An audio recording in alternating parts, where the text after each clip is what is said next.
Hello, లోకం పోకడ part 2. మనం చాలా చూస్తుంటాం. ఎన్నో విధాల సంఘటనలు మన ముందు నుంచి పోతుంటాయి. చూసి అరే ఎందుకు ఇట్లా జరుగుతుంది అని ఆలోచిస్తూ ఉంటాం. ఉదాహరణకు ఒక పెళ్ళి ఊరేగింపు పోతుందండి. పెళ్ళి ఊరేగింపు పోయినప్పుడు బంధువులు, మిత్రులు, మనకు తెలిసిన వాళ్ళంతా పెళ్ళికి ఊరేగింపుకు ముందుగా ఉంటారు. వెనకాల బారాత్ నడుస్తుంటుంది, ముందు బంధువులు వాళ్ళు ఉంటారు.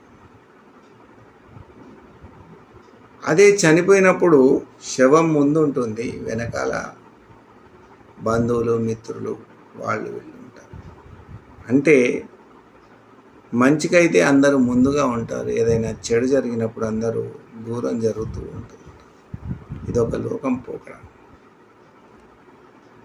అదేవిధంగా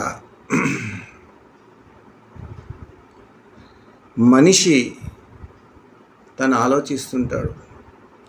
తన జీవన ప్రయాణం జరుగుతూ ఉంటుంది. పుట్టుక, మరణం ఇవన్నీ ప్రయాణం జరుగుతూ ఉంటే ఈ మాత్రం దానికైనా ఈ పుట్టుక, చావు అని ఆలోచిస్తుంటాడు. ఇదన్నీ తెలుసుకోవడంలోనే కిటుకు అనేది ఉంటుంది. మనకు తెలుసు, పాలమ్మేవాడు ప్రతి ఒక్క ఇంటికి వెళ్ళి అమ్ముతూ ఉంటాడు.